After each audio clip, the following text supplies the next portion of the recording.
विठ्ठल विठ्ठल बोला पुंडलिक वरदारी विठ्ठल श्री ज्ञानदेव तुकाराम पंढरीनाथ भगवान गोपाल कृष्ण भगवान प्रभु रामचंद्र भगवान आदिशक्ती मुक्ताबाई स्वानंद सुखनिवासी जोग महाराज सद्गुरु मोठे बाबा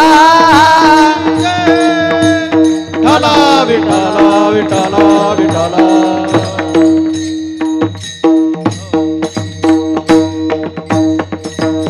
हेची दान दिगा देवा तुझा विसरण भावा गुण गायन आवडी हेची माझी सर्व जोडी न लगे मुक्ती धन संपदा संत संग देई सदा गुण गायन आवडी हेची माझी सर्व जोडी तुका म्हणे गर्भवासी सुखे घालावे अम्मासे गुण गायीन आवडी हेची माझी सर्व जोडी पांडुरंगा करो प्रथम नमन पांडुरंगा करो प्रथम नमन पांडुरंगा करो प्रथम नमन पांडुरंगा करो प्रथम नमन सरे चरणा संताजी सरे चरणा संताजी सरे चरणा संताजी ज्यांच्या कृपादाने कथेचा विस्तार ज्यांच्या कृपादाने कथेचा विस्तार ज्यांच्या कृपादाने कथेचा विस्तार ज्यांच्या कृपादाने कथेचा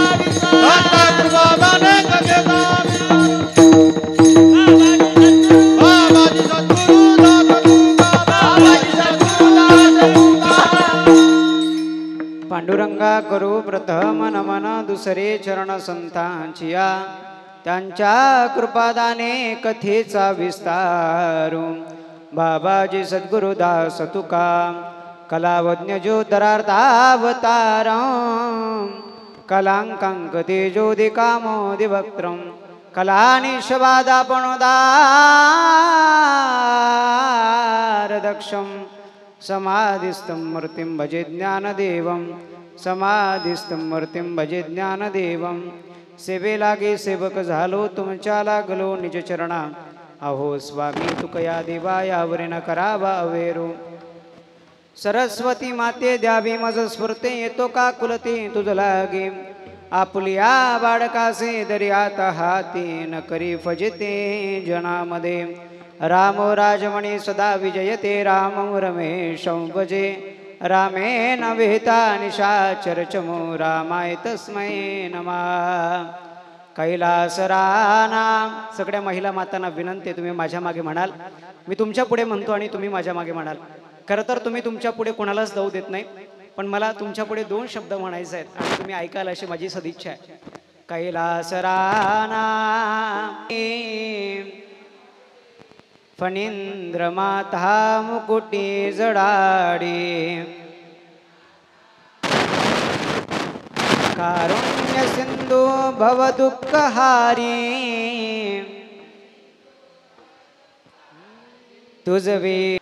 तुझ बीन शंभो मज कोण तारी लक्या जाय खरंच आता तुम्ही माझ्या मागे म्हणा लोकाभिरामम रणरंगधीरम राजीव नेत्रं रघुवंश श्रीरामचंद्रं शरणं प्रपद्ये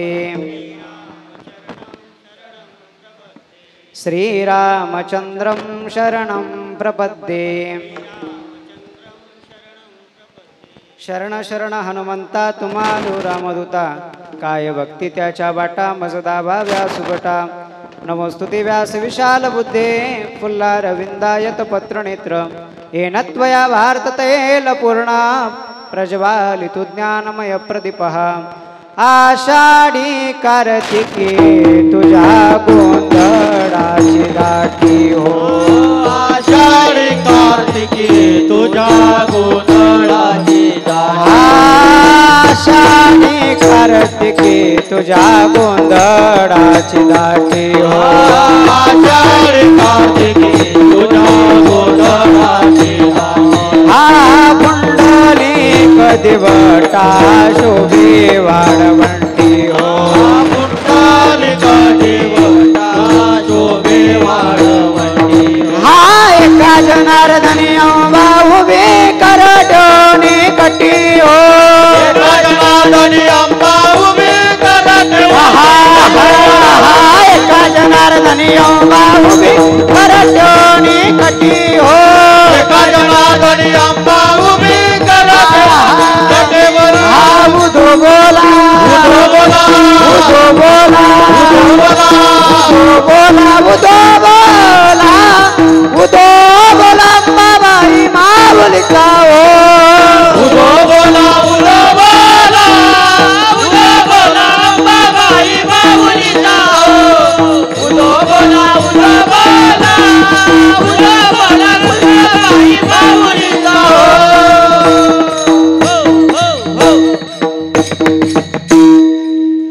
आणि शेवट मी छत्रपतींचं नाव घेतल्याशिवाय कीर्तनाला प्रारंभ करत नाही. जसं सूर्य उगवल्याशिवाय दिवस उगवत नाही असं म्हणतात की सूर्य उगवल्याशिवाय दिवस उगवत नाही, काडी पेटवल्याशिवाय आग निर्माण होत नाही. अगदी त्याच पद्धतीनं मी शिवछत्रपतींचं नाव घेतल्याशिवाय कीर्तनाला प्रारंभ करीत नाही. ज्यासाठी लढला शिवाजी आपुला संभाजी तो एकला साजी लढला रणात पडला तानाजी तो मावडा गड आला पण सिंह गेला बदले छत्रपती जीवा शिवाय से वीर अमर झाले किती गर्वाने उठली पंढरीनाथ भगवान गोपाळ कृष्ण भगवान की छत्रपती शिवाजी महाराज की धर्मवीर संभाजी महाराज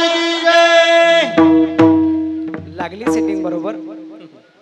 हा रिटर्न आवाज थोडा कमी करा, आवाज स्पष्ट आणि स्वच्छ येऊ द्या. हॅलो.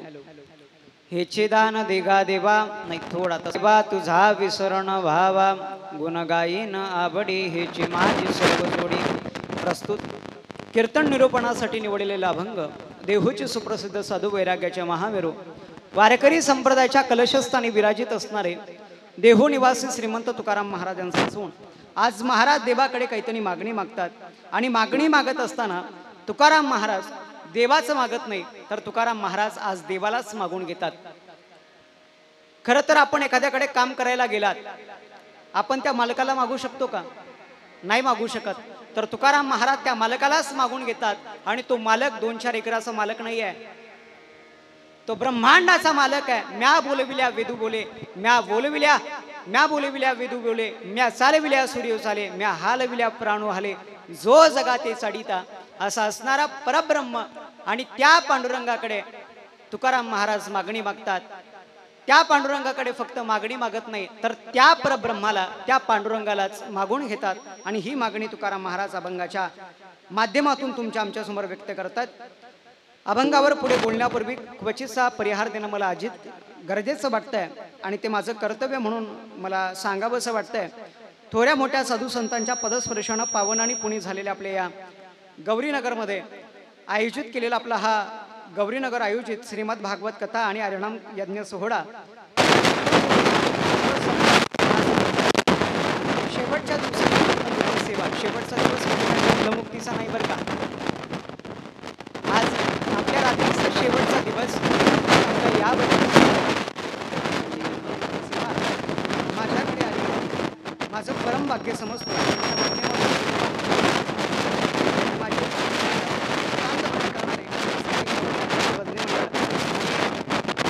मधल्या महिला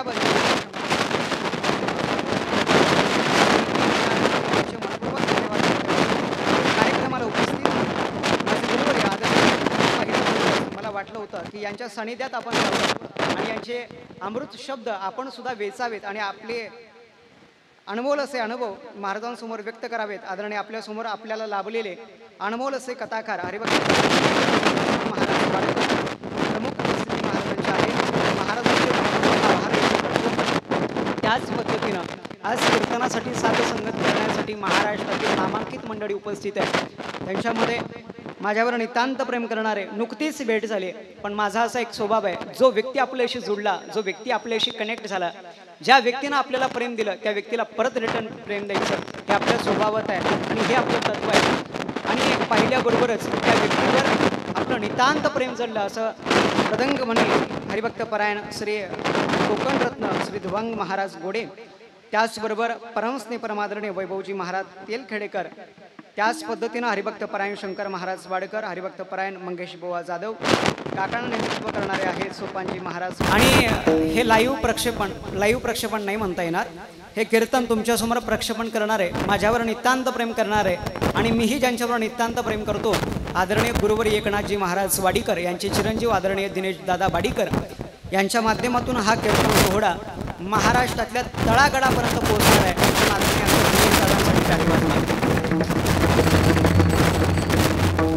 कीर्तन करणारा पण दिनेश बुवा आहे आणि शूटिंग करणारा पण दिनेश बुवा आहे. खरं तर असं म्हणतात दिनेश दादा, एका राशीची लोक असली की त्यांचं जास्त जमत नाही. असं म्हणतात की एका राशीची एका नावाची लोक असली की त्यांचं जास्त जमत नाही. पण खरंच मला तरी असं म्हणता येईल, एका नावाची एका राशीची लोक जर असली तर त्यांचं तुमच्या माझ्यासारखं जुळतं आणि जमतं सुद्धा. म्हणून महाराजांचे दादांचे मनपूर्वक धन्यवाद व्यक्त करतो.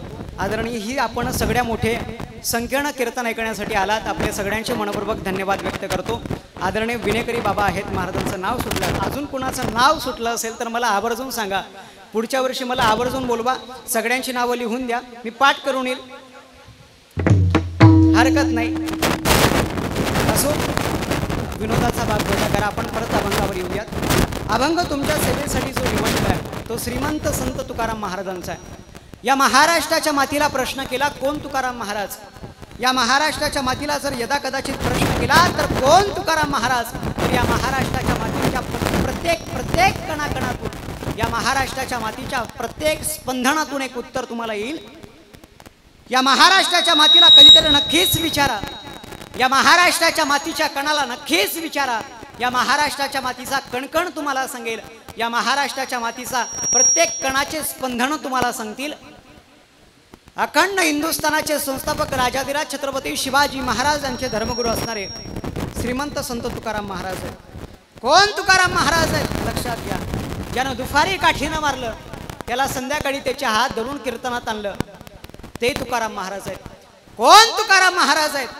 एक नाही, दोन नाही, तीन नाही, तर तब्बल 13 दिवस अन्न पाण्याचं एकही कण ग्रहण करता ज्या महात्म्यानं आपली गाथा पाण्यावर तेवत ठेवली ते तुकाराम महाराज आहेत. कोण तुकाराम महाराज आहेत प्रश्न केला तर एकुलत्या एक लेकीच्या हट्टापोटी दगडाच्या नदीतून दूध काढणार आहे. कोण तुकाराम महाराज आहेत. अरे एक नाही, दोन नाही, 100 पोरांचा बाप धृतराष्ट्र शेवट त्राहिमाम करत मेला. पण ज्या तुकाराम महाराजांच्या घरी बसायला सतत दारिद्र्यामुळे पोतं सुद्धा शिल्लक राहिलेलं नाही, त्यांना गेला जगाचा चालक मालक व्हावा एवढे अधिकार संपन्न असणारे येहू निवासी श्रीमंत तुकाराम महाराज आणि आज देवाकडे काहीतरी मागणं मागतात. आज खऱ्या अर्थानं वारकरी संप्रदायाच्या अनुषंगानं वारकरी संप्रदायाचे काही अलिखित नियम आहेत, काही लिखित नियम आहेत आणि त्या अलिखित नियमांमध्ये आज कीर्तन करणं 7 दिवसाचा जर सप्ताह असेल, महिन्याभराचा असेल, वर्षभराचा असेल, पण त्याचं काल्याच्या कीर्तनाच्या अगोदर जे कीर्तन असतं त्याला मागणीपर कीर्तन असं म्हणतात. पहिल्या दिवस कीर्तन करणं, नाम महात्मा सांगावं, नामपर त्यानं कीर्तन करावं. दुसऱ्या दिवसापासून तर 5व्या दिवसापर्यंत त्यानं संत महात्म्य सांगावं. 6व्या दिवसाला त्याने लोकांना उपदेश करावा. जे साधू महात्मा आणि ऋषी महात्म्याने लिहून ठेवलं ते लोकांसमोर मांडायचं. तो 6वा दिवस आणि आजचा 7वा दिवस म्हणजे तुकाराम महाराजांनी सांगितल्याप्रमाणे आज 6 दिवसापर्यंत आपण भगवंताच्या दारासमोर कामं केलीत. भगवंताच्या दारासमोर आपण कुणी चटया उचलल्यात, भगवंताच्या दारासमोर भगवंताच्या दरबारात आपण कुणी कोणती सेवा दिली, कुणी संत भोजनाची सेवा दिली, कुणी कीर्तन घेतलं, कुणी प्रत्येकाने सेवा वाटून घेतल्या. 6 दिवस सेवा केल्यानंतर 8व्या दिवशी आपल्याला तो काल्याच्या स्वरूपात ती मागणी पूर्ण होणार आहे.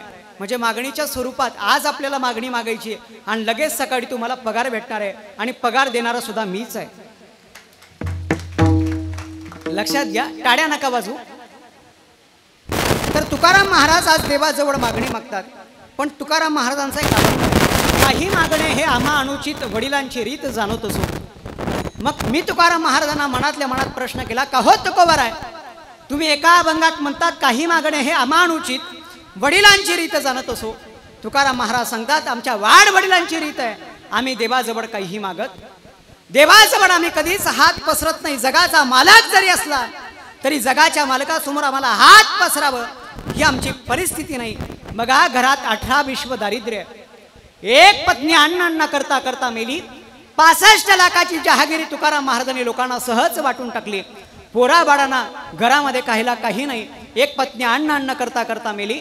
18 विश्व दारिद्र्य घरामध्ये नांदतंय आणि 18 विश्व दारिद्र्य असताना सुद्धा जर तुकाराम महाराज देवाकडे जर काहीतरी मागितलं असतं, मग तुकाराम महाराज म्हणतात काही मागणे हे अनुचित आणि तुकाराम महाराजांच्या अभंगात मागणी मागतायत.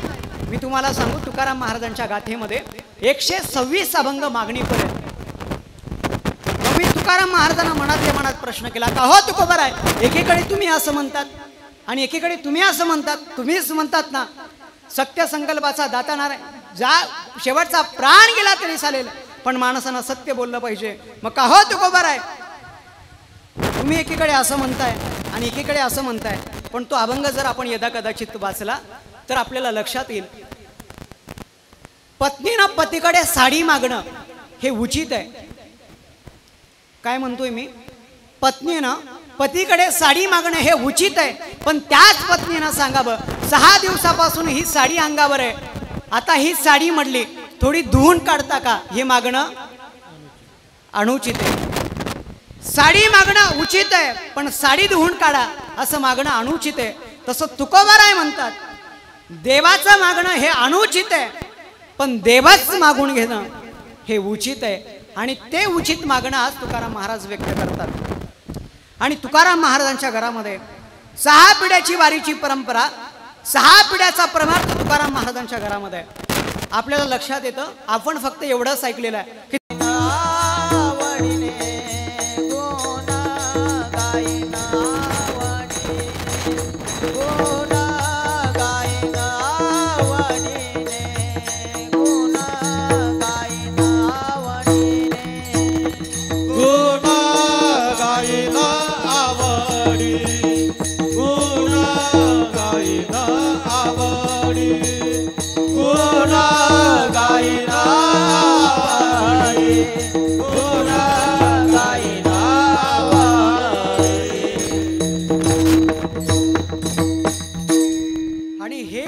मागणं असतं. आलं लक्षात, हे साधूचं मागणं आहे. देवा मला तुझ्या प्रपंचातलं काही नको, देवा मला तुझ्याकडचं काही नको, मला फक्त तू पाहिजे. बस आता काही मिळवायचं राहिलं नाही, आता फक्त तू पाहिजे, आता फक्त तू पाहिजे, आता फक्त तू पाहिजे. आणि हेच दान दे, तुझा विसर नको होऊ दे. या प्रपंचात रस नाही, मला आता कुठलंही समाधान नकोय, मला दुसरं काही तुझ्या प्रपंचात नकोय, मला फक्त तू पाहिजे, तू पाहिजे, तू पाहिजे. हे साधूचं मागणं आहे. सांगू तुम्हाला साधूचं मागणं कसं असतं. एकदा रामदास स्वामी एका गावामध्ये भिक्षाटन करत असताना, रामदास स्वामी गावोगावी भिक्षाटन करायचे आणि रामदास स्वामी एके गावी भिक्षाटन करण्यासाठी गेले आणि भिक्षाटन करण्यासाठी गेले असताना एका बाईच्या दारासमोर रामदास स्वामी उभे राहिले आणि रामदास स्वामींनी आवाज दिला, ओम भवतीम भिक्षाम देई, ओम भवतीम भिक्षाम देई. रामदास स्वामींनी आवाज दिला आणि आवाज दिल्यानंतर त्या घरातून काही प्रतिसाद आला नाही. पण पुन्हा रामदास स्वामींनी त्या बाईच्या दारासमोर आवाज दिला, ओम भवतीम भिक्षाम देई. पण त्या दारासमोर अजून सुद्धा काही प्रतिक्रिया आली नाही. आजूबाजूला अंगणामध्ये लोक उभी होती आणि त्या लोकांनी रामदास स्वामींना सांगितलं, स्वामीजी या बाईच्या घरातून तुम्हाला काहीही भेटणार नाही, कारण ह्या बाईनं आजपर्यंत कुणाही संन्यासाला, कुणाही माणसाला काहीही दिलेलं नाही. ती बाई सुद्धा तुम्हाला काहीच देणार नाही, तुम्ही इथून निघून जा. पण रामदास स्वामी ऐकायला तयार नाही. रामदास स्वामी म्हणतात, मी पण समर्थ आहे, मी सुद्धा या बाईकडून काहीतरी घेतल्याशिवाय जाणार. समर्थ म्हणतात मी पण समर्थ आहे, मी या बाईकडून काहीतरी घेतल्याशिवाय जाणार नाही, जाणार नाही, जाणार नाही. आणि म्हणून रामदास स्वामींनी पुन्हा तिसरा आवाज दिला, ओम भवतीं भिक्षाम दे. ती स्त्री घरामध्ये पोचारा करीत होती. पोचारा कळतं का तुम्हाला? पूर्वीच्या स्त्रिया लवकर उठायच्या, खेड्यागावात मधलं सांगतोय हा, तुमच्याकडचं सांगत नाही. पूर्वीच्या स्त्रिया खेड्यागावामध्ये लवकर उठायच्या, चुलीवर स्वयंपाक करायच्या आणि चुलीवर स्वयंपाक करण्या अगोदर ती चूल स्वच्छ करायच्या. एका पांढऱ्या मातीचं मिश्रण पाण्यामध्ये घेऊन एका कापडामध्ये घेऊन ते चूल सारवायच्या आणि त्याला चुलीला पोचारा मारणं असं म्हणतात किंवा त्याला पोचारा मारणं असं म्हणतात. आणि ती स्त्री घरामध्ये पोचारा मारित होती आणि पोचारा मारता मारता तिनं पाहिलं 3 वेळेस या संन्यासाला आवाज दिला, पण या संन्यासाला आपण 3ही वेळा प्रतिक्रिया दिली नाही. पण तरी सुद्धा आपल्या दाराभोवती असणारा हा संन्यासी जात नाही. त्या पोचारा मारणाऱ्या स्त्रीला एवढा राग आला, एवढा राग आला, एवढा राग आला. तिच्या हातात पोचारा होता, तो पोचाराच तिनं रामदास स्वामीवर मारून फेकला. तो पोचाराच रामदास स्वामीवर मारून फेकला. रामदास स्वामींनी जसा तो पोचारा घेतला, हातात झेलला आणि रामदास स्वामी जिथे उभे होते तिथे लोक उभी होती आणि लोकांनी रामदास स्वामींना सांगितलं, काय स्वामी तुम्हाला सांगितलं होतं, ही बाई आजपर्यंत कोणालाच काही देत नाही, म्हणून तुम्हाला सुद्धा काहीच देणार नाही. त्या बाईला तुम्हाला सांगितलं होतं ही बाई कोणालाच काही देत नाही आणि त्या बाईनं तुम्हाला आता पोचारा दिला. रामदास स्वामींना राग आला नाही. रामदास स्वामी गंगेवर गेले, त्या कापडाला स्वच्छ धुवून टाकलं, त्या पोचाऱ्याला स्वच्छ धुवून टाकलं, त्याला वाळू घातलं, त्याच्या चिंध्या काढल्या, त्याच्या 108 वाती तयार केल्या, तुपामध्ये भिजू घातल्या आणि भगवंत रामरायाच्या समोर जाऊन चालल्या. आणि त्या दिव्यांचा जेव्हा लख प्रकाश पडला तेव्हा प्रभू रामरायासमोर रामदास स्वामी असं मागणं मागतात की देवा मला पोचारा मारून फेकणाऱ्या बाईच्या जीवनात सुद्धा असाच लख प्रकाश पडू दे. हे संताचं मागणं आहे, हे संताचं मागणं आहे, हे साधूचं मागणं आहे. साधूचं मागणं हे फक्त स्वतःच्या प्रपंचाकरता नाही, स्वतःच्या प्रपंचाचा विचार सुद्धा तुकाराम महाराजांनी म्हणजे स्वप्नात सुद्धा तुकाराम महाराजांनी स्वतःच्या संसाराचा विचार केला नाही. तुमचा आमचा प्रपंच सुखात व्हावा, तुमचा आमचा प्रपंच आनंदात व्हावा, तुमचा आमचा प्रपंच आनंदात जावा, याच्यासाठी संतांनी स्वतःच्या प्रपंचाची राख रांगोळी केली. संसाराच्या नावे घालवणी या शून्य वाढता पुण्य धर्म केला, वाढता पुण्य धर्म केला, वाढता पुण्य धर्म केला, वाढता पुण्य धर्म केला. संसाराच्या नावे घालून या शून्य, संसाराच्या नावे घालून संसाराच्या नावे घालून संसाराच्या नावे घालून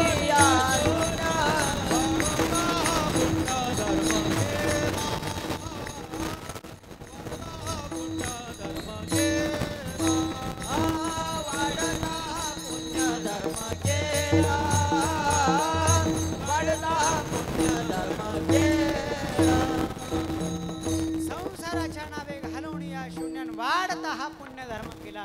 प्रपंच ओसरो चित्त तुझे पायी मुरो, असं तुकाराम महाराजांचं मागणं आहे.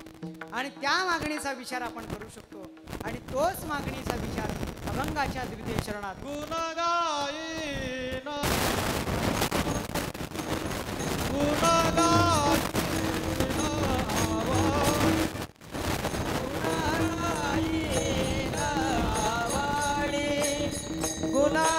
गुणगायीन आवडी, गुणगायीन आवडी, गुणगायीन आवडी, गुणगायीन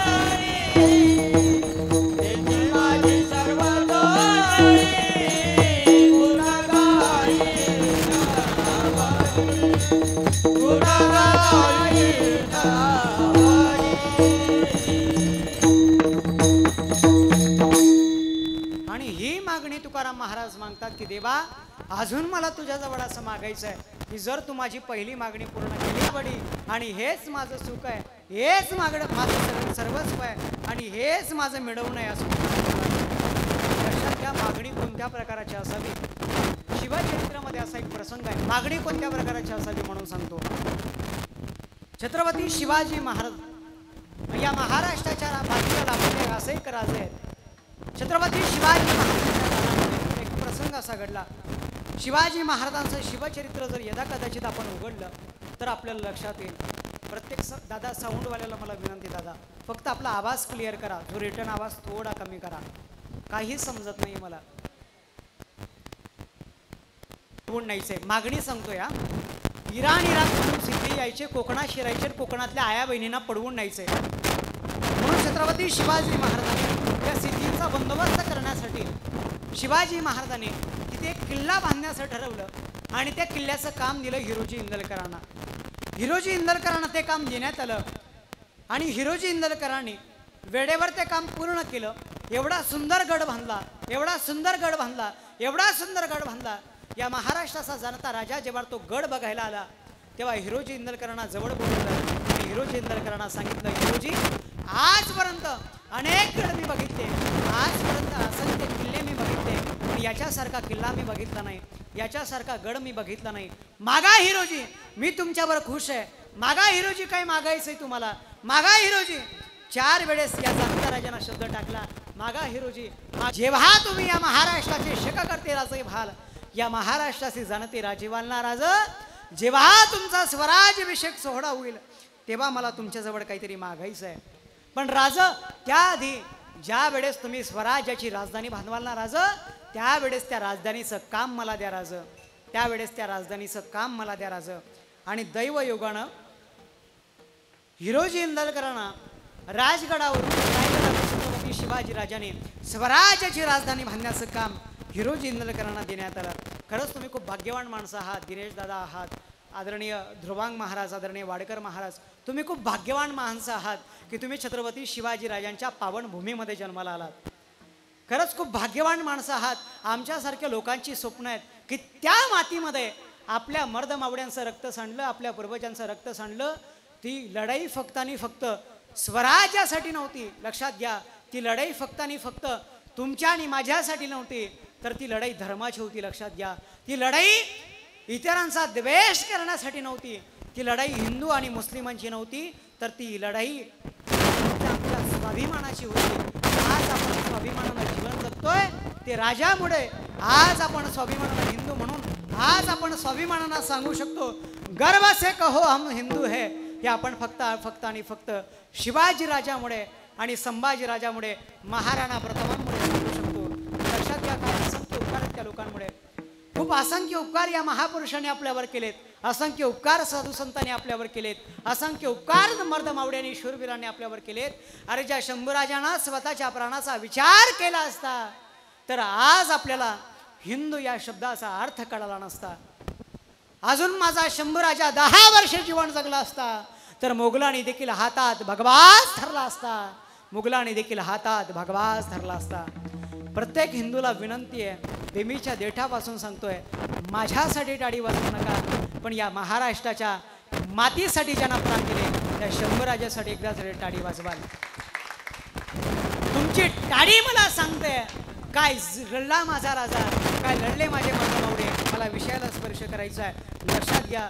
आणि हिरोजी इंदलकरांनी कामाला सुरुवात केली.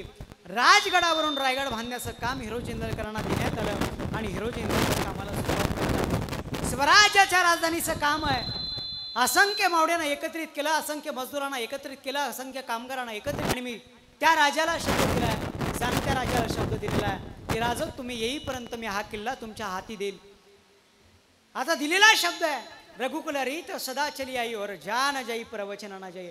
स्वतःचा शेवटचा श्वास गेला तरी चालेल, पण दिलेला शब्द माघारी घ्यायचा नाही. हे आपल्या रक्तात, हे आपल्या रक्तात. याचं काम थांबेल. करायचं काय, करायचं काय. आणि हिरोजी इंदलकरांसमोर एक विचार आला. हिरोजी इंदलकरांनी आपली शेती विकली आणि परत पुन्हा गडाचं काम चालू झालं. गडाचं काम चालू झालं आणि चालू झाल्यानंतर बरंच काम पुढे चाललं गेलं. आणि पुन्हा दौलत कमी पडली, पुन्हा धन कमी पडलं, म्हणून हिरोजी इंदलकरांनी आपलं स्वतःचं राहतं घर विकून टाकलं. ती दौलत परत किल्ल्याच्या बांधणीसाठी टाकली. ती दौलतही अपूर्ण पडली. पुन्हा पैसा कमी पडला. आता स्वराज्याच्या राजधानीचं काम पूर्णतेकडे आहे. आता थोडा पैसा पाहिजे, थोडं धन पाहिजे. हिरोजी इंदलकरांनी स्वतःच्या पत्नीच्या अंगावरील दागदागिने सुद्धा मोडून टाकले. त्या दागदागिन्याचे मोडून पैसे घेतले. स्वराज्याच्या राजधानीचं काम पूर्ण केलं. शिवाजी महाराज मोहिमेहून परत आले आणि ज्या वेळेस शिवबाराजाने या राजगडावरून रायगड जेव्हा या स्वराज्याची राजधानी बघितली तेव्हा शिवबाराजे एवढे खुश होतात. एवढा सुंदर रायगड कुणी बांधला? माझ्या हिरोजीनं बांधला, माझा हिरोजीने बांधला. राजा प्रत्येक मावड्याला सांगतायत, एवढा सुंदर गड बांधला माझ्या हिरोजीनं, एवढा सुंदर रायगड बांधला माझा हिरोजीनं, एवढा सुंदर रायगड बांधला माझा हिरोजीनं. आणि हिरोजी इंदलकरांना बोलवणं पाठवलं. तेवढ्यात एका मावड्यानं शिवाजीराजांच्या कानात सांगितलं, राज त्या हिरोजीनं हा रायगड पूर्ण केला, पण हा रायगड पूर्ण करण्यासाठी त्या हिरोजीला स्वतःची शेती, स्वतःचं घर विकावं लागलं आणि बायकोच्या अंगावरील दागदागिने विकण्यात त्याला पडावे लागले. राज हे काम असंच पूर्ण झालेलं नाही. राज हा किल्ला असाच सुंदर बांधलेला नाही. तर त्याच्यासाठी त्या हिरोजी इंदलकरांनी स्वतःच्या इंदलकरांनी केला असता तर आज हा सुंदर रायगड उभा राहिला नसता. आणि शिवाजीराजाने जेवढं ऐकलं आणि ऐकल्याबद्दल शिवाजीराजे त्या मावड्याला शाबासकी देतात, धन्यवाद देतात आणि त्या मावड्याला सांगतात हिरोजी इंदलकरांना बोलवणं पाठवा. हिरोजी इंदलकर येतात आणि हिरोजी इंदलकरांच्या पाठीवर थाप टाकतात आणि हिरोजी इंदलकरांना म्हणतात, हिरोजी आज मला तुमच्यासमोर काहीतरी सांगायचं आहे.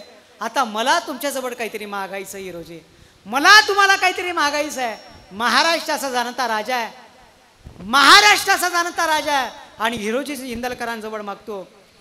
काय मागता राजा? मागा ना, काय मागता राजा? तेव्हा हिरोजी सांगतो आणि हिरोजी इंदलकरांना या महाराष्ट्राचा जाणता राजा म्हणतो, हिरोजी मला तुम्हाला एकच मागायचं आहे, तुम्ही माझ्याजवळ काहीतरी मागा.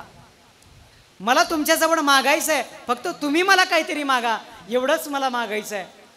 तेव्हा हिरोजी इंदलकरांनी सांगितलं, राज ज्या वेळेस पहिल्यांदा भेट झाली होती, पहिल्यांदा काम तुम्ही मला गडाचं दिलं, तेव्हाच मी तुम्हाला शब्द दिलेला होता, ज्या वेळेस स्वराज्याच्या राजधानीचं काम पूर्ण कराल तेव्हा ते काम मला द्या. आणि ते काम झाल्यानंतर ज्या वेळेस तुमचा स्वराज्याभिषेक सोहळा होईल त्यावेळेस मला तुमच्याजवळ काहीतरी मागायचं आहे. तो सोन्याचा दिवस या महाराष्ट्राच्या मातीमध्ये उजळला. 6 जून 1674 छत्रपती शिवाजी महाराजांचा स्वराज्याभिषेक सोहळा आणि तो स्वराज्याभिषेक सोहळ्याचा दिवस उजळला. शिवाजीराजांना हिरोजी इंदलकरांनी सांगितल्याप्रमाणे स्वराज्याभिषेक सोहळा संपन्न होतोय आणि शिवाजीराजे आपल्या प्रत्येक मावड्याला, प्रत्येक माणसाला ज्याच्या त्याच्या कर्तबगारीनुसार, प्रत्येक मावड्याला ज्याच्या त्याच्या कर्तबगारीनुसार कोणाला अब्दागिरी देत आहेत, कोणाला जहागिरी देत आहेत, कोणाला वतनं देत आहेत, कोणाला धन दौलत देत आहेत. आणि त्या मावड्यांच्या शेवट हिरोजी इंदलकर उभे होते आणि हिरोजी इंदलकरांना आवाज दिला, मागा ना हिरोजी, काय मागायचं मागून घ्या. तेव्हा हिरोजी इंदलकर पुढे येतात आणि शिवबाराजांना सांगतात, राजा आता नाही, सायंकाळी जेव्हा स्वराज्याभिषेक सोहळा आटपून जेव्हा तुम्ही त्या जगदीश्वराच्या दर्शनासाठी याल ना राज, तेव्हा मला तुमच्याजवळ काहीतरी मागायचं आहे राज, तेव्हा मला तुमच्याजवळ काहीतरी मागायचं आहे. राजा म्हणतात, चालेल हिरोजी, काही हरकत नाही. आणि सायंकाळ झाली, स्वराज्याभिषेक सोहळा संपन्न झाला आणि या महाराष्ट्राचा जाणता राजा जगदीश्वराच्या दर्शनासाठी आला. जगदीश्वराचं दर्शन घेतलं आणि डाव्या बाजूला हातामध्ये एक दगड घेऊन हिरोजी इंदलकर उभे होते. आणि हिरोजी इंदलकरांना शिवाजीराजांनी बघितलं आणि शिवाजीराजांनी हिरोजी इंदलकरांना सांगितलं, मागा ना हिरोजी, तुम्ही सांगितलं होतं मला तुम्हाला काहीतरी मागायचं आहे, मागा ना हिरोजी, काय मागायचं आहे. तेव्हा हिरोजी सांगतो, राज या दगडावर माझं नाव आहे आणि त्या दगडावर लिहिलेलं होतं, सेवेसी तत्पर हिरोजी इंदलकर. त्या दगडावर लिहिलेलं होतं, सेवेसी तत्पर हिरोजी इंदलकर. राजा मला तुम्हाला मागायचं आहे, हा दगड या जगदीश्वराच्या पहिल्या पायरीवर मला लावायचा आहे राजा, या जगदीश्वराच्या पहिल्या पायरीवर लावायचा आहे. तेव्हा या महाराष्ट्राचा राजा हिरोजी इंदलकरांना असं म्हणतो, अरे हिरोजी मागायचं होतं तर धन दौलत मागितली असती, अरे हिरोजी मागायचं होतं तर अब्दागिरी दिली असती, घोडे हत्ती दिले असते, जहागिरी दिली असती, वतनं दिले असते, सोनं नाणं दिलं असतं, आणि हे मागितलं, हे मागितलं, हे मागितलं. तेव्हा तो हिरोजी म्हणतो, राज या पहिल्या पायरीवर माझा नावाचा दगड तुम्ही लावा राज. मला तुमच्याजवळ सोनं नाणं चांदी नको राज. या महाराष्ट्राचा जाणता राजा म्हणजे माझं दैवत शिवाजी राजा ज्यावेळेस या जगदीश्वराच्या दर्शनासाठी येईल ना, तर त्याच्या पायाला लटकलेली माती जेव्हा हिरोजीच्या नावापुढे येईल तेव्हा हा हिरोजी इंदलकर पावन आणि पुनीत झाल्याशिवाय राहणार नाही राज. हेच मला मागायचं आहे राज, हेच मला मागायचं आहे. आणि हे मागणं होतं, नलगे मुक्ती धन संपदा संत संक देई सदा. तुकाराम महाराज म्हणतात, या महाराष्ट्राच्या जाणता राजानं शिवाजी राजाने तुकाराम महाराजांच्या घराची 18 विश्व दारिद्र्य बघितली आणि तुकाराम महाराजांना वाटलं आपण सुद्धा आपल्या गुरूंना काहीतरी मदत करावी, म्हणून सोनं नाणं चांदी भरून मोठे मोठे ताटं सोनं नाणं चांदी तुकाराम महाराजांना भेट म्हणून पाठवलं. बघा, एका त्याच्या घरात 18 विश्व दारिद्र्य, घरामध्ये खायला काही नाही, वणवण संसाराची आहे. आणि असाही प्रसंग प्रतिकूल परिस्थिती असताना सुद्धा महाराष्ट्राच्या जाणत्या राजानं धन दौलत तुकाराम महाराजांना पाठवली. तुकाराम महाराज म्हणतात, राज मला तुमचं धन दौलत नको, तुमचे एर वित्त धन ते माझं मृत्तिके समान. कंठी मिरवा तुळशी व्रत करा एकादशी. राज मला जर तुम्हाला द्यायचं असेल तर माझं मागणं आहे तुमच्या गड्यामध्ये तुळशीची माळ असावी आणि फक्त तुम्ही विठ्ठल विठ्ठल म्हणावं. हे तुकाराम महाराजांचं मागणं आहे. सोने चांदी आम्हा मृत्तिके समान. ज्यांना सोनं सुद्धा दगडासारखं दिसतं ते संत आहेत आणि आपल्याला दगड सुद्धा सोन्यासारखे दिसतात. आणि हे संत देवाजवळ अभंगाच्या त्रेते चरणात लगे मुक्ती धन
आमच्या मंडळीसाठी.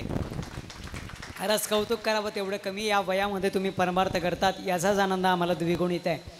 आणि तुकाराम महाराज सांगतात की देवा मला जर तुला द्यायचं असेल ना तर मला मुक्ती देऊ नको, अर्थात मला मोक्ष देऊ नको, मला धनसंपदा देऊ नको, मला फक्त संतांची संगत दे.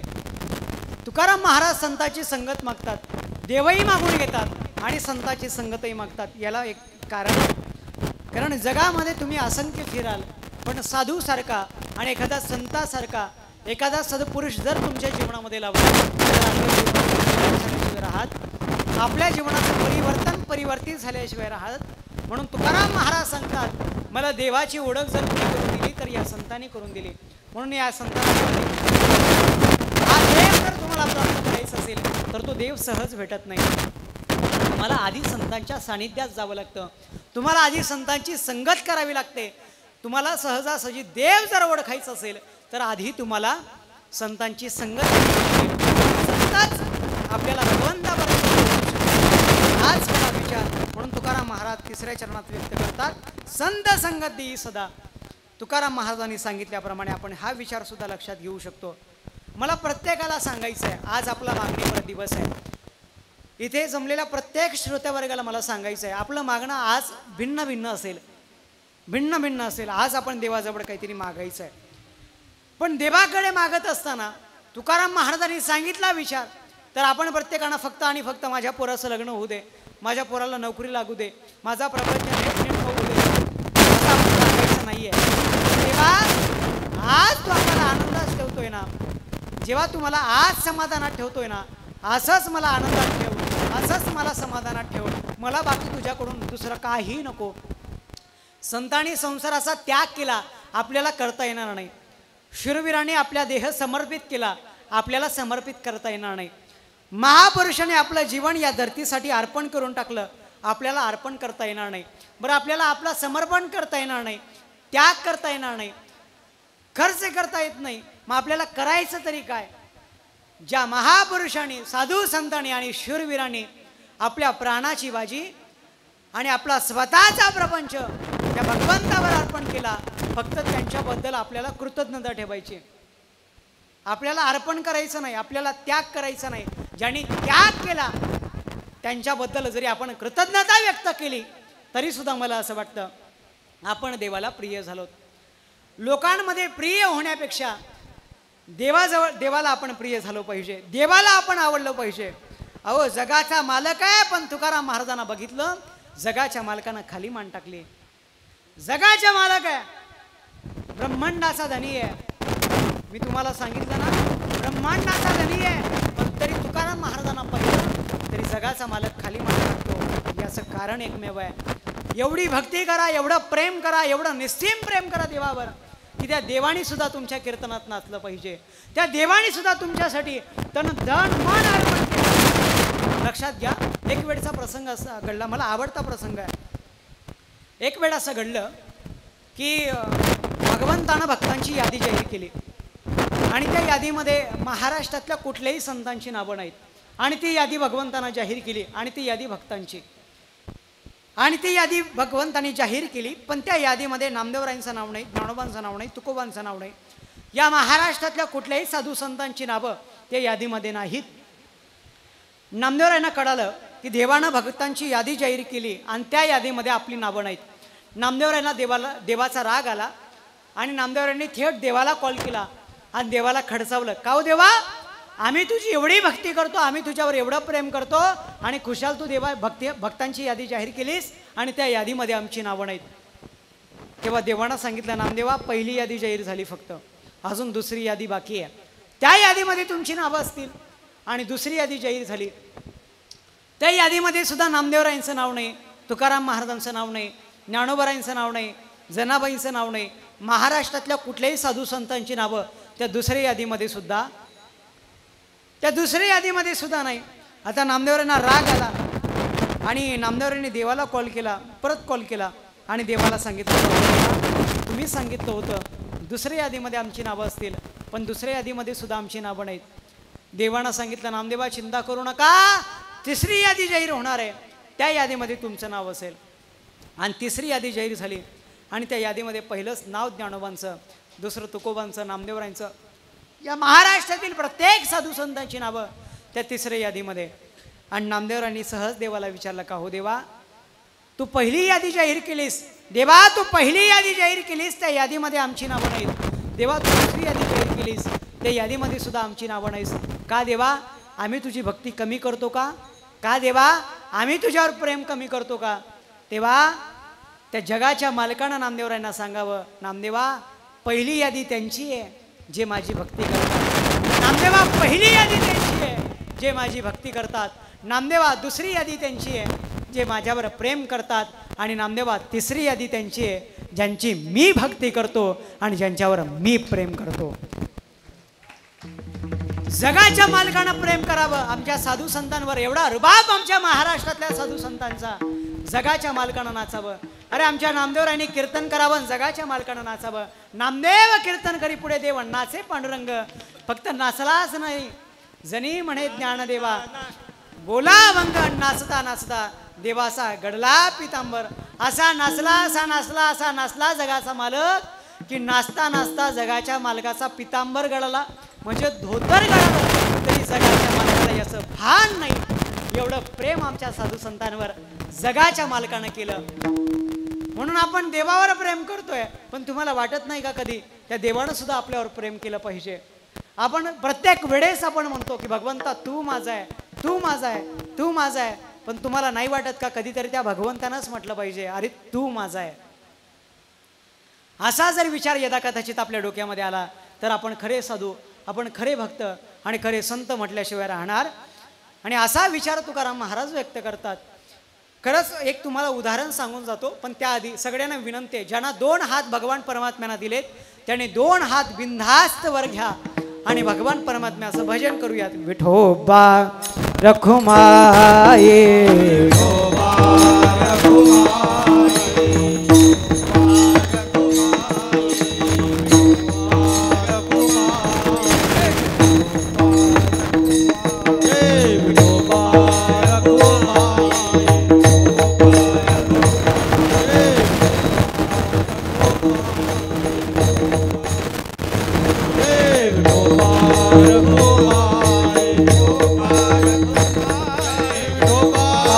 पाऊली पाऊली गेला तर आनंद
जाता जाता एकच संदेश तुम्हाला प्रत्येक तरुणाला देऊन जाईल. फक्त 5 मिनिटं तरुणांवर बोलतोय. तुकाराम महाराजांनी सांगितल्याप्रमाणे तुकाराम महाराज असं म्हणतात की तुका म्हणे गर्भवासी सुखे घालावे आम्हासी. जर भगवंता संतांची संगत आमच्या जीवनामध्ये लाभलीच तर मी पुन्हा जन्माला तयार आहे. फक्त एवढं करजो. फक्त जन्माला घालत असताना तुका म्हणे गर्भवासी सुखे घालावे आम्हासी. अभंगाचा भावार्थ तुमच्यासमोर लक्षात आला असेल किंवा नसेल, पण मला 5 मिनिटं फक्त इथे जमलेल्या प्रत्येक तरुणाला द्यायचं आहे. तुम्ही जरी काम करत असाल तरी मला प्रत्येक एक शब्द तुम्हाला सांगायचा आहे. या भारताला स्वातंत्र्य करण्यासाठी असंख्य शूरवीरांनी या भारताला स्वतंत्र करण्यासाठी, या भारतातल्या माणसांना स्वाभिमानानं जीवन जगता यावं याच्यासाठी असंख्य महापुरुषांनी, असंख्य शूरवीरांनी, असंख्य मावड्यांनी आपल्या प्राणाची बाजी लावली. आपल्या प्राणाचा विचार कधी केला नाही, आपल्या स्वतःच्या सुखाचा विचार केला नाही. तर का आज आपण आनंदात जीवन जगावं, आज आपण स्वाभिमानानं जीवन जगावं याच्यासाठी लक्षात घ्या. एक वेळचा प्रसंग असा घडला. भगतसिंगांची मागणी आहे, मेरी जान जाए वतन के लिए. भगवंता माझा शेवटचा श्वास या मातीसाठी अर्पण व्हावा, माझा शेवटचा श्वास या मातीसाठी अर्पण व्हावा. मी जगेल या मातीसाठी आणि मरेल या मातीसाठी. एवढं मागणं होतं भगतसिंगांचं. भगतसिंग लहान होते आणि लहान वयामध्ये भगतसिंग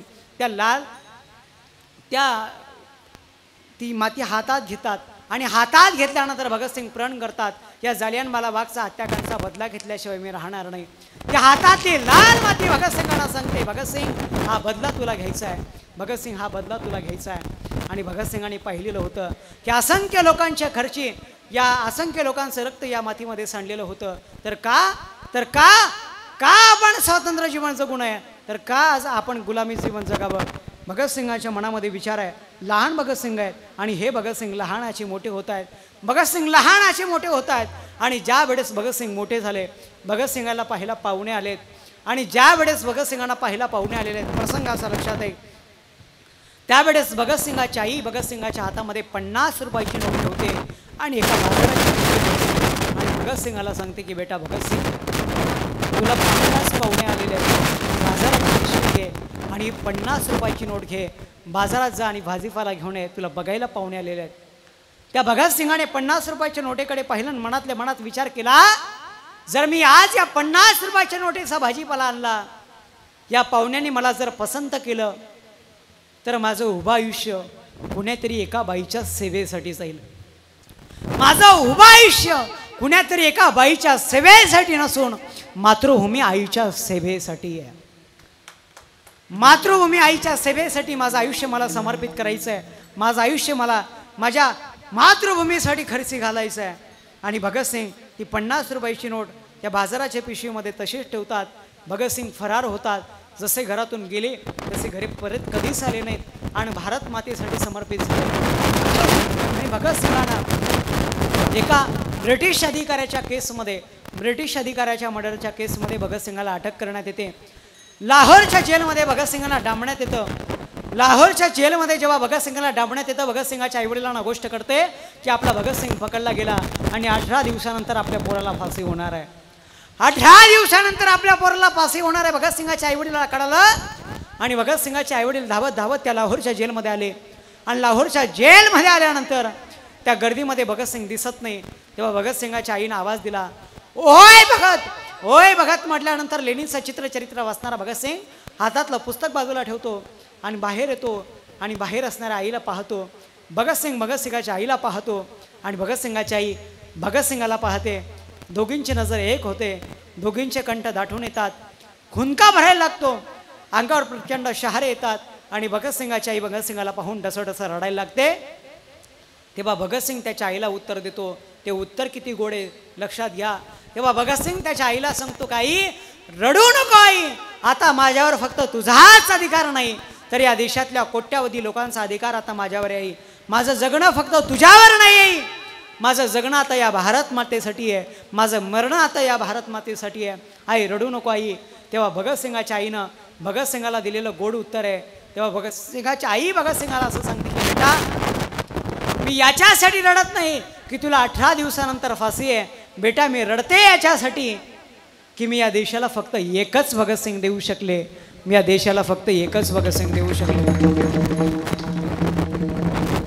मी या भारत मातेला मागणार होते असा एक भगतसिंग नाही, असा एक भगतसिंग या भारत मातेसाठी अर्पण केला.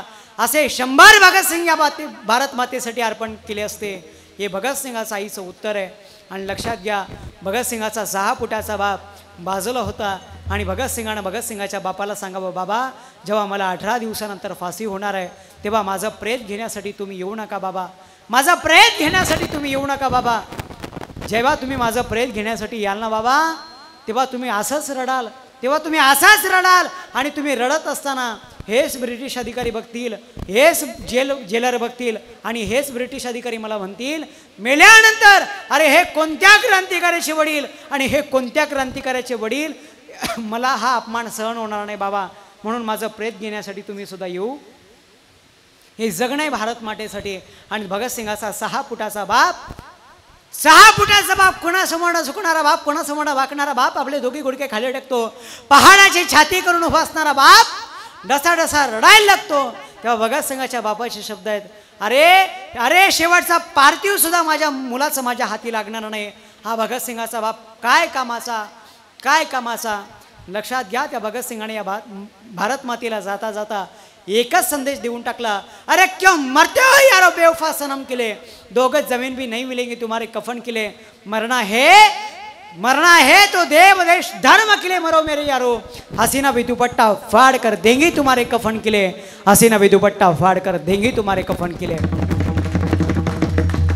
मला एक शायरी फार आवडते, एक हिंदीमध्ये शायरी आहे, ती शायरी मला फार आवडते. लाडले तेरा हीरो होगा सलमान खान, लाडले तेरा हीरो होगा सलमान खान, जो जमानत ना मिलने पर भी रोया था, मारा हीरो तो भगत सिंह है, जो फांसी पे लटकते समय भी नहीं रोया था, जो फांसी पे लटकते समय भी नहीं रोया था. ज्या वेळेस फाशीचा प्रसंग आला, भगतसिंग राजगुरू सुखदेव एकमेकांना मिठी मारतात, हसत हसत या भारत मातेसाठी कुर्बान होतात, हसत हसत आपला शेवटचा श्वास या भारत मातेसाठी कुर्बान करतात. आणि ह्याच हिंदुस्थानाची परिस्थिती जर आपण बघितली तर लक्षात येईल, याच भारत मातेला, ह्याच हिंदुस्थानाला असं आव्हानं दिली जात आहेत की 15 मिनिटं तुमच्या देशातलं सैन्य बाजूला करा आणि बघा आमची ताकद. मला असं त्यांना म्हणायचं आहे. मला एक शायरी नंतर मला आठवली होती, एक शायरी व्हॉट्सअपला आली होती, कच्ची सुपारी मीठा पान काश्मीर बनेगा पाकिस्तान तो हमने भी के दिया भाई, कच्ची सुपारी मीठा पान काश्मीर बनेगा पाकिस्तान तो हमने भी के दिया, सफेद है चूना लाल है पान ठोकेंगे इतना पहुंच जाओगे कब्रिस्तान. हा भारत देश आहे, आमच्यामध्ये समर्पणाची भावना आहे, आमच्यामध्ये सहनशीलता आहे, आमच्यामध्ये सहन करण्याची प्रवृत्ती आहे, पण आम्ही एवढंही सहन करत नाही. बरं मग जैशासाठी कैसे व्हावे आणि हे बरवे कळलेसे, भले तरी देव कासेची लंगोटी नाठाडाची माती हानुकाठी आमचा भारत देश आहे. आम्ही आमची वचनं पाळली पाहिजेत, आम्ही आमचे विचार जपले पाहिजेत. असं म्हणतात, जो एक बार गलती करे उसे इंसान कहते हैं, एक बार गलती करे उसे इंसान कहते हैं, जो कभी गलती ही ना करे उसे महात्मा कहते हैं, गलती करके मुस्कुराए उसे शैतान कहते हैं, और गलती करके गलती करे उसे पाकिस्तान कहते हैं, और पाकिस्तान की हर गलती को माफ करे उसे मेरा देश हिंदुस्तान कहते हैं, उसे मेरा देश हिंदुस्तान कहते हैं. आणि त्या हिंदुस्थानामध्ये आपण जन्माला आलोत, त्या हिंदुस्थानाचे विचार आचार अगदी शुद्ध आहेत, आणि आपले संस्कृती जपा, आपले संस्कार जपा. आपल्या साधू महात्म्याने जे लिहून ठेवलं ते सत्यात उतरवण्याचा प्रयत्न केला तर मला अधिक उत्तम वाटेल. 2 वर्षापासून आपण अखंड नाम संकीर्तन सप्ताह आपण आयोजित करत आहात. फक्त सप्ताह करायचं म्हणजे सप्ताह करू नका, तर तुकाराम महाराज सांगतात, ऋषी महात्म्याने जे लिहून ठेवलं ते सत्यात वागण्यासाठी सप्ताह आहे, ते सत्यात उतरवण्यासाठी.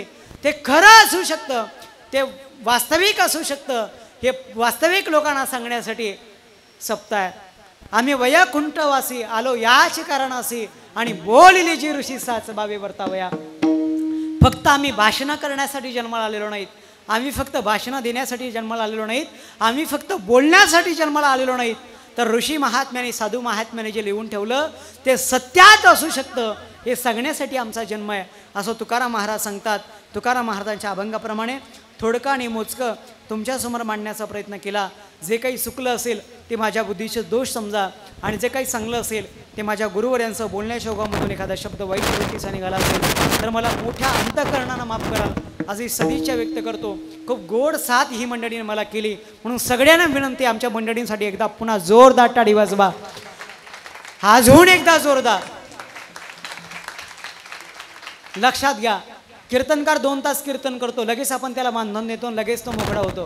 पण ही मंडळी 7 दिवस आपल्या सानिध्यात राहते, लगेच आपण त्याला मानधन देतो का? लगेच देतो का? आता 7 दिवसापर्यंत आपण त्याला मानधन देत नाही. मग आता त्यांना करायचं काय? फक्त आपण करायचं काय? फक्त ताडी वाजवायची त्यांच्यासाठी. वाटल्यास कीर्तनकाराच्या मानधनातून 100-200 रुपये कमी करायचे, पण यांना मानधन जास्त द्यायचं. फक्त आजपासून सुरुवात करायचं, पुढच्या वर्षापासून असेल विनोदाचा भाग वजा करा. पुन्हा सांगतो, एखादा शब्द चुकला असेल मोठ्या अंतःकरणाप्रमाणे मला माफ कराल. आणि सगळ्यांना विनंती आहे, उद्या काल्याचं कीर्तन अगदी वेळेवर सुरुवात होईल आणि वेळेवर संपेल, याची प्रत्येकानं नोंद घ्या. गौरीनगरच्या मित्रमंडळीने एवढा सुंदर सप्ताह आयोजित केला, म्हणून सगळ्यात महत्त्वाचं तुम्हीच तुमच्यासाठी टाळी वाजवून घ्याल. आणि असंच नियोजन, असंच आयोजन, असंच पारदर्शकप्रमाणे परमार्थ करीत राहा.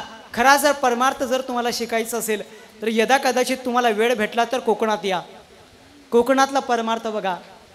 जर वेळ भेटला तर कोकणातला परमार्थ बघा. कोकणासारखा परमार्थ या जगाच्या पाठीवर शोधून सुद्धा सापडणार. मी तरी असा म्हणतो, माझा जन्म खानदेशात झाला म्हणजे मला खानदेशाचा तिरस्कार करायचा नाही असं नाही, पण मला असं एक स्वप्न आहे, जर भगवंता जर मला तू पुन्हा जन्माला पाठवलास तर ते शिवाय छत्रपतींच्या खुशीत जन्माला पाठव आणि या कोकणवासियांच्या खुशीमध्ये जन्माला पाठव. आणि ते मागणं भगवंतानं माझं पूर्ण करेल किंवा नाही करेल आता ते भगवंतावर आहे. पण असं मागणं, मागणी पर दिवशी मी भगवंतावर मागणार आहे. सगळ्या मंडळींना विनंती आहे, आपली झालेली कीर्तनरूपी सेवा याच ठिकाणी संपन्न झाली अशी नोंद देतो. जय ज्ञानेश्वर माऊली, ज्ञानराज माऊली, ज्ञानेश्वर माऊली, ज्ञानराज माऊली, ज्ञानेश्वर माऊली, ज्ञानराज माऊली, ज्ञानेश्वर माऊली, ज्ञानराज माऊली, ज्ञानेश्वर, ज्ञानेश्वर, ज्ञानेश्वर माऊली, ज्ञानराज ज्ञानेश्वर, ज्ञानेश्वर, ज्ञानेश्वर माऊली, ज्ञानराज माऊली, ज्ञानेश्वर माऊली, ज्ञानराज माऊली, ज्ञानेश्वर माऊली, ज्ञानराज माऊली. जय विठ्ठल, जय जय विठ्ठल, जय विठ्ठल, जय जय विठ्ठल, जय विठ्ठल, जय जय गुरुवे महाराज